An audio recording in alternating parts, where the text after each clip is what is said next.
First this morning, breaking news from overnight in Westminster. 2 people are in the hospital after a chase ended in a crash. Good morning, I'm Corey Rose. And I'm Jordan Chavez. This all started in Westminster and ended in Denver. 9 News reporter Brianna Fernandez is gathering more information for us this morning. She is live where this all started at that location in Westminster. Brianna, we've just been told that you've been able to speak to someone who knows the suspect. Yeah, and you're going to hear from her in just a couple of seconds, actually. So we know that this all unfolded around 10:15 late last night. So we know Westminster was called out here to the Comfort Suites along 120th and Delaware. They said that they got a call about a disturbance involving a man wanted for several felony warrants. Now, that woman, Jordan, like you mentioned, I just spoke to her. She says she is the suspect's girlfriend, and her car was the one involved in the chase. Take a listen. When I came back, I asked him, I said, is my truck still outside? And he goes, no, your truck's not outside.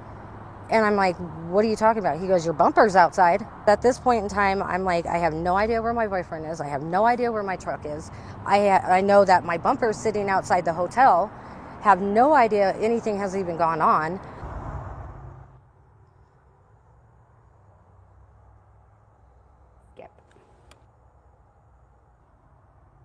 Comfort Suites outside of the Comfort Suites Hotel. So we also got cell phone video of the police activity that was happening here late last night. So when officers arrived, they tried to make contact with the suspect. That's when the suspect tried to run over officers, hit a patrol car, and then left the scene. So then a chase started here outside of the Comfort Suites and ended almost 20 minutes away in Denver near I-70 and 225. So Denver police actually had to close down the westbound lanes of I-70 and Chambers around midnight. The suspect crashed into another car during the chase. One person plus the suspect were taken to the hospital and are expected to be okay. Now, back out here live, we know no officers were injured. That's according to the Westminster Police Department. We also know from a lot of viewers who had called in and said that this chase was happening along I-70. They noticed that police and the suspect were going on the wrong way along I-70. So we actually contacted Westminster Police to see if that information is accurate, since they were going on the opposite directions of I-70. We have yet to hear back. The last information that we got from Westminster Police was actually at 3 a.m. when they posted all of this on social media. So, of course, still pushing for some of these answers. And once we get more information, we'll definitely keep you updated both on air as well as online. For now, I'm live here outside of the Comfort Suites in Westminster. Brianna Fernandez. Breaking news in Centennial, where a house fire sent 6 people to the hospital. Good morning, I'm Corey Rose. And I'm Jordan Chavez. We have just learned that this happened at an assisted living facility just east of Heritage Elementary School. 9 News reporter Courtney Yoon is on the scene for us this morning, gathering more information. Courtney, we understand that within the last hour, you got an update from officials. What did they say? Yes, that's right. Good morning, Corey and Jordan. We just learned from South Metro Fire Rescue that 2 people have died as a result of this fire. I want you to take a look at the damage of this facility here. Neighbors tell us this is an assisted living facility, and they could hear yelling early this morning. We also recently learned the cause of the fire, which was careless disposal of smoking materials, according to South Metro Fire Rescue. Here's what the scene looked like earlier this morning. There was a large response from first responders. South Metro Fire Rescue PIO Tate Owen tells us they received a call for a residential structure fire around 2:24 this morning. They were aware before arriving on scene that there were people inside of the facility who needed to be rescued. Neighbors tell us 911 was called after hearing alarms going off from the building. Firefighters evacuated 5 people and 1 person self-evacuated. 6 people total were taken to the hospital. Tate tell us South Metro had to perform CPR on 1 person who was found unconscious inside of the building. The second alarm was triggered shortly after the first alarm. That's when firefighters need more crews and resources to help. Within less than 2 hours, firefighters were able to get the call, get on scene, evacuate, transport, get the fire put out, and now they're in their investigation phase. So everything tonight, I would say, was a pretty effective and efficient response. There are still a few firefighters left here on scene. They did complete the investigation here at the facility, and they're just securing the building right now. Again, 2 people died as a result of this fire, and fire investigators tell us the cause was careless disposal of smoking materials. Live in Centennial. 경북 지역에 5mm 미만의 적은 비가 예보가 되어 있습니다. 다만 비의 양이 충분치 않아 산불 진화에 주는 영향은 그렇게 크지 않을 것으로 판단이 됩니다. 따라서 산불이 장기화될 수 있는 상황까지 고려하여 총력을 기울일 계획입니다.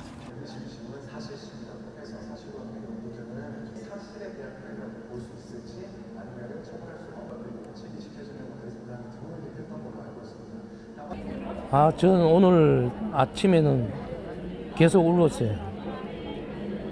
어제 가보니까 산 전체가 전부 다 잿더미가 다 되고 뭐 기가 막히게 그러시지 뭐라고 표현이 못했어. 눈물밖에 안 나더라고. 버릇 뛰고 뭐 말할 수도 없지 막 가슴이 둥당둥당 부고 머리도 아프고 막 어지럽고 그리고 오늘 또 병원에 가 약사 먹고 주사 맞고 했는데.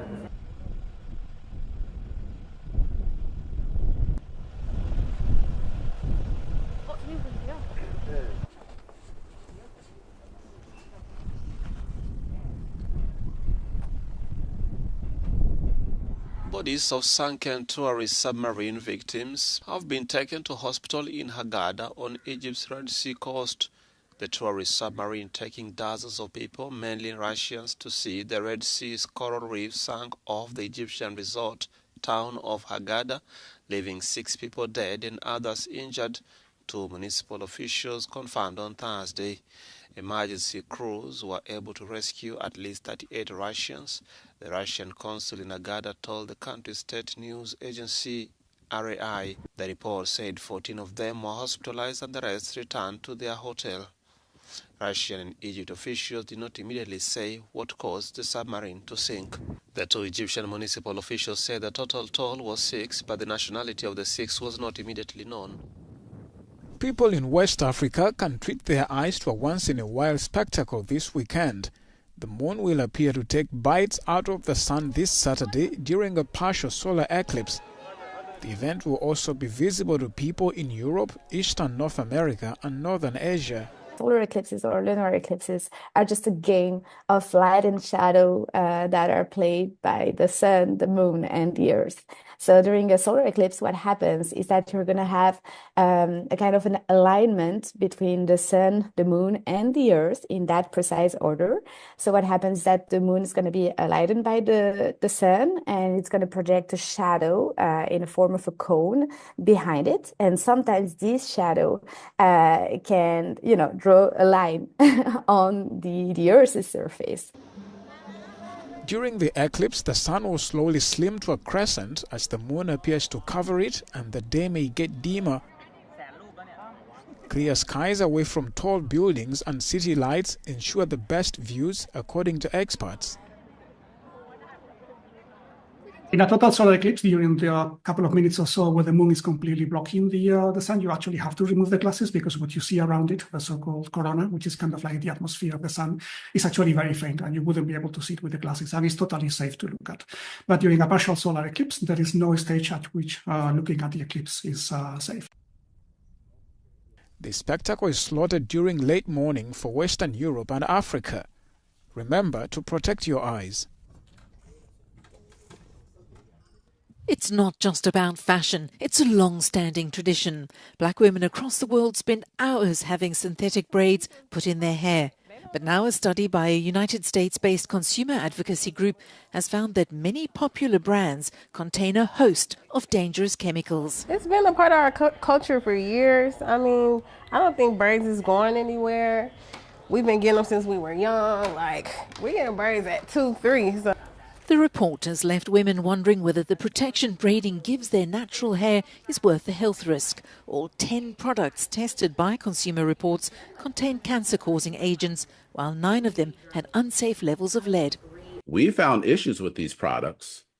Here are the issues: heavy metals and volatile organic compounds. And we suspect that if we had tested wider, we would have found more samples. The more that we can raise awareness that some of these cultural routines could potentially provide harm, is us having the potential to stop that harm. Consumer Reports suggests reducing time between breeding events and to be aware of potential dangers. It's petitioning the Food and Drug Administration to begin regulating synthetic braiding hair. A global hunt is on to find the best way to kill the mosquito menace and end the risk of malaria. And one of the ways being explored to stop the spread of diseases is to make the animal and human blood that it sucks toxic to the insect. In fact, the Science Translation Medicine Journal has published a study that identifies a drug that makes human blood deadly to mosquitoes. The medication is typically used for patients with a rare inherited disease. It works by blocking an enzyme called HPPD. A mosquito that sucks blood with nitisinone dies as the blocked HPPD enzyme prevents it from digesting it. An antiparasitic medication is already in use to shorten the lifespan of mosquitoes, but researchers say this medication is environmentally toxic and its overuse results in developing resistance to the drug. The latest research also showing that nitisinone lasts longer than the other in the human bloodstream. It's able to kill not only mosquitoes of all ages, including the older ones that are most likely to transmit malaria, but also the hardy mosquitoes that are resistant to traditional insecticides. However, more research is required to determine what dosage of the drug works the best.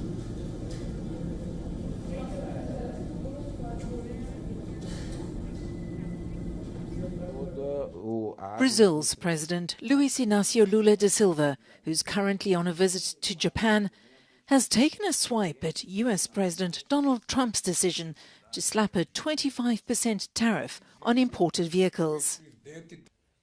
From what I know, the United States imports a lot of Japanese cars and also has a lot of Japanese companies' production sites. I honestly don't know what the benefit is of increasing tariffs on cars purchased from Japan by 25%. Trump claims this will encourage more manufacturing in the United States. But as he expands the global trade war, the announcement has already hammered stocks and further strained ties with allies. Both local and foreign car manufacturers with factories in the US source many of their components from around the world. The only thing that I know is it'll become more expensive for the American people to buy. And this increase in price could result in higher inflation. And this inflation target means an increase in interest rates. An increase in interest rates means a containment of the economy. Trump's new levies on cars and light trucks will come into effect on the 3rd of April. The U.S. Department of Health and Human Services just announced that it will eliminate 20,000 jobs as part of a major restructuring plan, should I say. DHHS says half would be layoffs and the other half would be either early retirements or buyouts.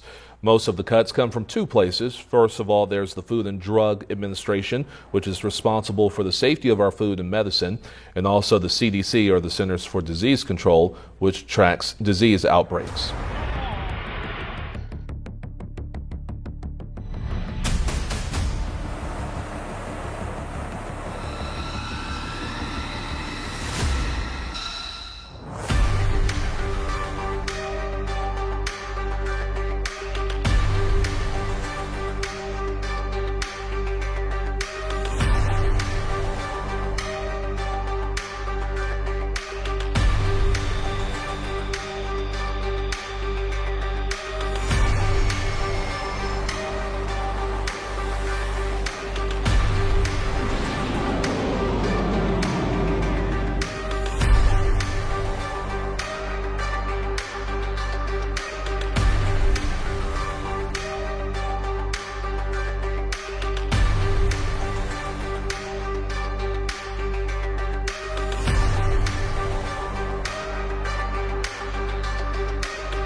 Head of U.S. Strategic Command General Anthony J. Cotton has said that Iran can produce a nuclear weapon in a week.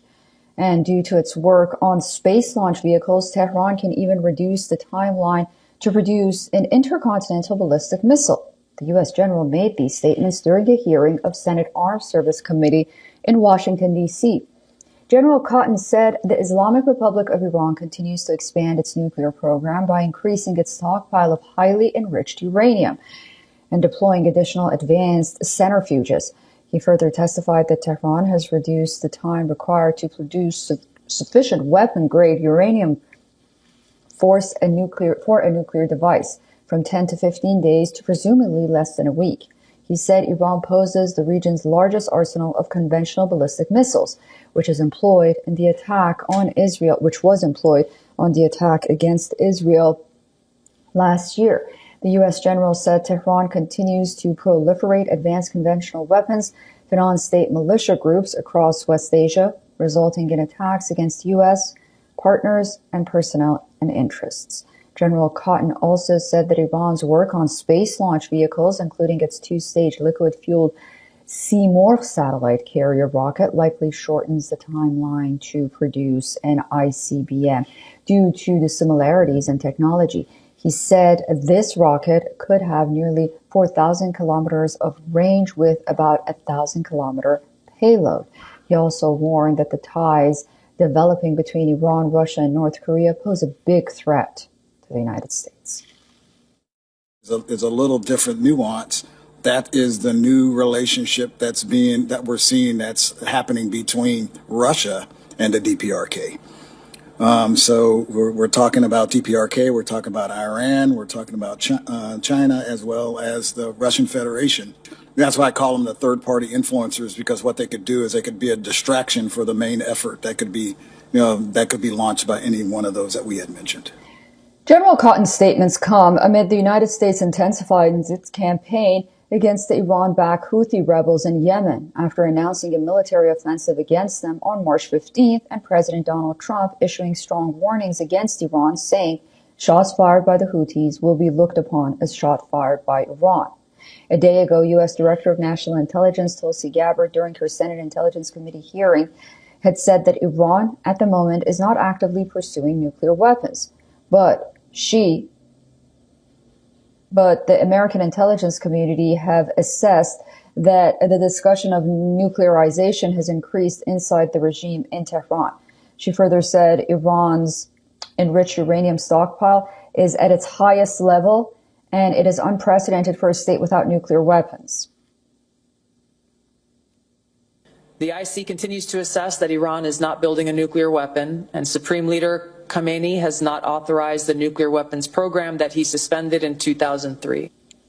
This while Iran released a video of its chief of staff of the armed forces, General Mohammad Bagheri, and IRGC Aerospace Force Commander Amir Ali Hajizadeh visiting what Iranian media called an underground missile city. The two officials boarded a vehicle that toured the underground complex, passing by rows of parked vehicles carrying various ballistic missiles. An Iranian flag and IRGC logo were displayed on the lead vehicle in a convoy carrying weapons. All right, for more on this, we earlier spoke to Reza Hatami, who is a political commentator. Take a listen to what he had to say. Has long maintained that it is not pursuing a nuclear weapon.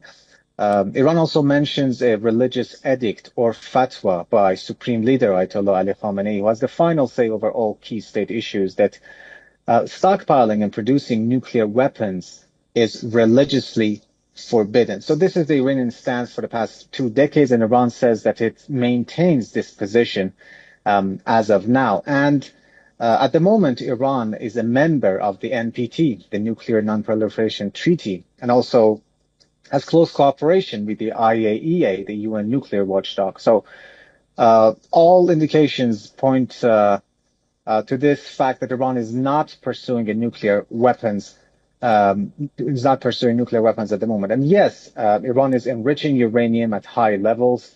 It has stockpiled a high amount of uranium. It is now enriching uranium to up to 60%.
And we're starting off this edition with some breaking inputs coming in from Pakistan, where 3 people have been killed in an improvised explosive device attack that left at least 21 critically injured in Quetta. What we also know is that the sources are saying that the explosives were planted in a motorcycle near a police patrol vehicle, and the target of the blast is still unknown, as no group has claimed responsibility for the attack.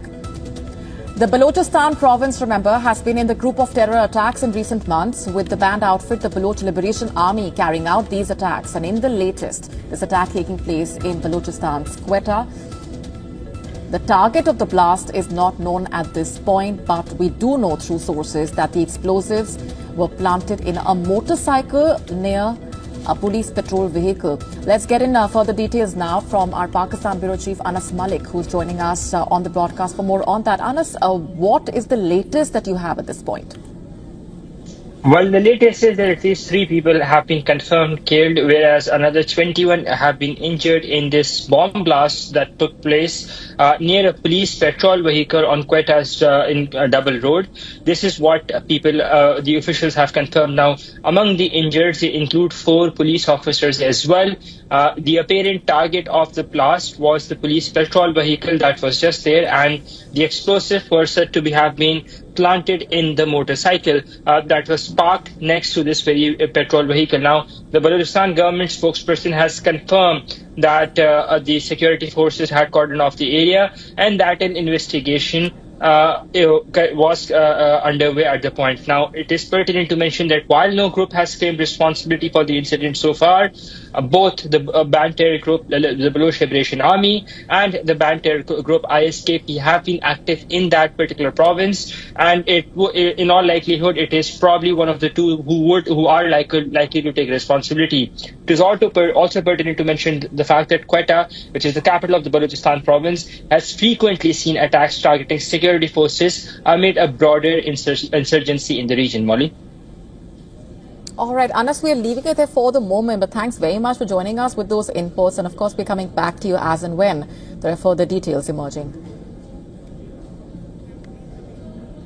Right, let's now shift our attention to the other big story that we are tracking on WION. And this is, of course, with Donald Trump's administration that is trying to contain the signal gate damage. Now, the American president's focus is, of course, not shifted away from the tariff war that he has initiated. On Wednesday, Donald Trump announced that the 25% tariffs on cars from overseas will come into effect on the 2nd of April.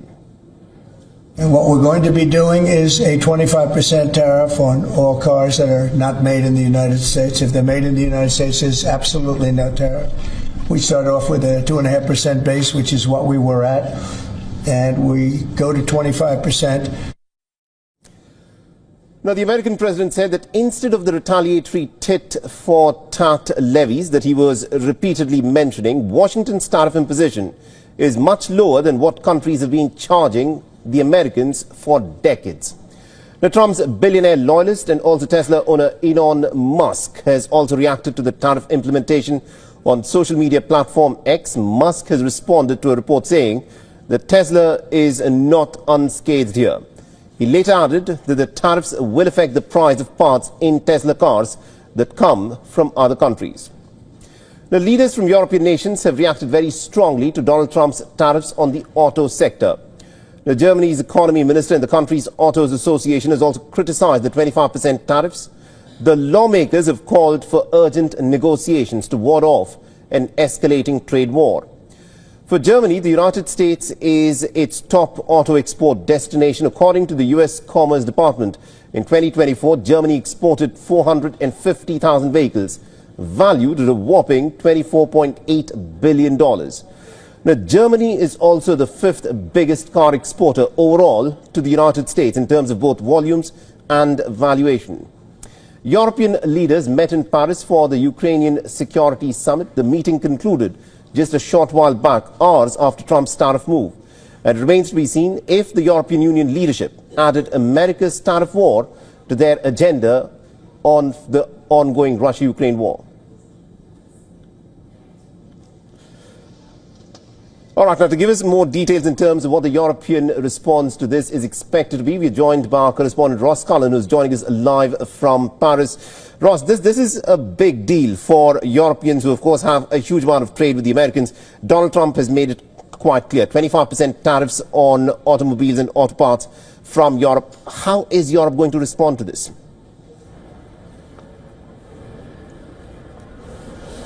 Yeah, Europe has been battered by these tariff decisions since the start of the year from the United States president since the Trump administration came into power. And we have had a reaction already to these import duties on the automotive industry from Ursula von der Leyen, the president of the European Commission. She said that, quote, "I deeply regret the US decision to impose tariffs on European automotive exports. We will now assess this announcement together with the other measures the US is envisaging in the next few days." Here in France, there are already worries in the alcohol sector over tariffs that the Trump administration wants to impose on cognac, wants to impose on champagne and other wine products from across Europe. And certainly we already know there are now these automotive tariffs coming in. The steel industry has been hit as well. So there's a wide range of different European industries scrambling to try to get a response in place to make sure that they are able to withstand any of these tariffs which are to be imposed by the United States. Indeed. Thank you very much, Ross Cullen, for joining us with those details there. And we're shifting focus for now. The United States forces launched a new wave of airstrikes in the Houthi-controlled areas in Sana'a. In fact, Houthi media are reporting 19 attacks across multiple locations, including military sites and strategic positions. In the south, Jarban was hit 8 times. To the north, 5 strikes targeted the Bani Hashish district. The Delami airbase, a key Houthi military site, was also bombed. No casualties have been confirmed so far, and US President Donald Trump has claimed the Houthis want peace because they are, quote-unquote, getting the hell knocked out of them. But Houthi forces saying they are still hitting back, targeting US warships in the Red Sea and unleashing a drone attack on Tel Aviv that Israel has not confirmed yet. Meanwhile, in the strikes in Sada and Amran, Houthi media reported damage to an under-construction hospital. The US began its offensive against the Houthis on the 15th of March. Washington has signaled that the military operations will continue till the threat is neutralized.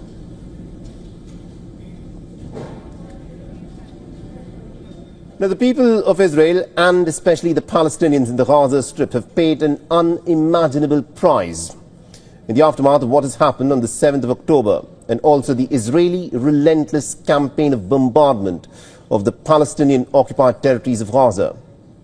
A ceasefire briefly provided a breather in this long-standing war, but more attacks by the Israelis on the Gaza Strip has fueled a lot of desperation.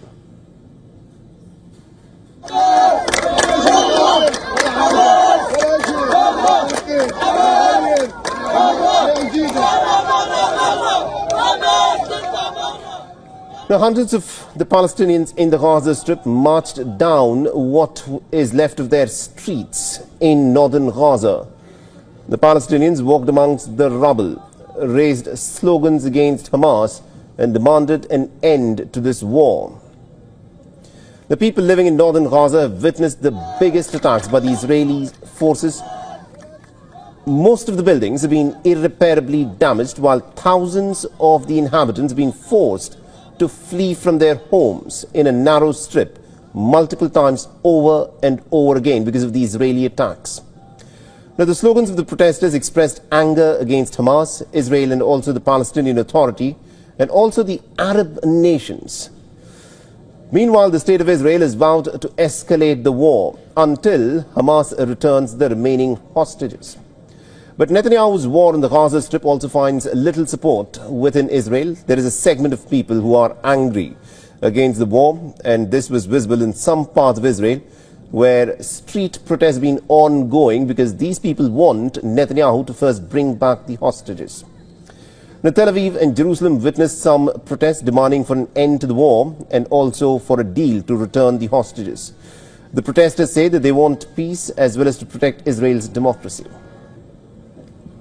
Netanyahu, our prime minister for the last 15 years, is not anymore a Democrat. He wants Israel to be a dictatura. We can't allow this. We can't tell it's dangerous. I want my country back. I want the democratic. Netanyahu is kaput. We want him out. Now, the former chief of Israel's external spy agency, Tamir Pardo, has also spoken against Netanyahu's decision to return to the war. Now, Pardo says that the gates of hell opened on hostages and the Palestinian residents of Gaza alike after the Israeli government's decision to return to war.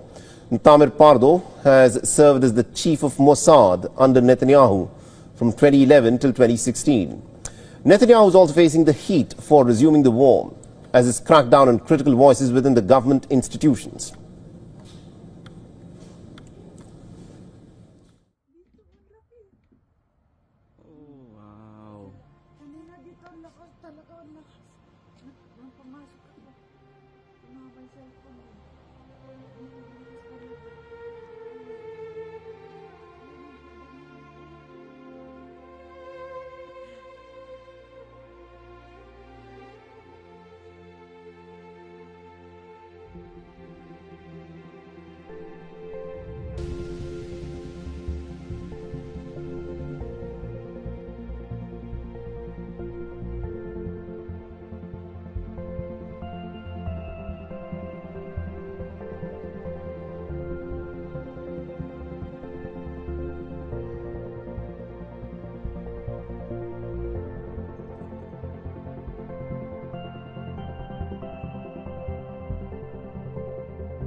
Madre mía, se está cayendo el puente.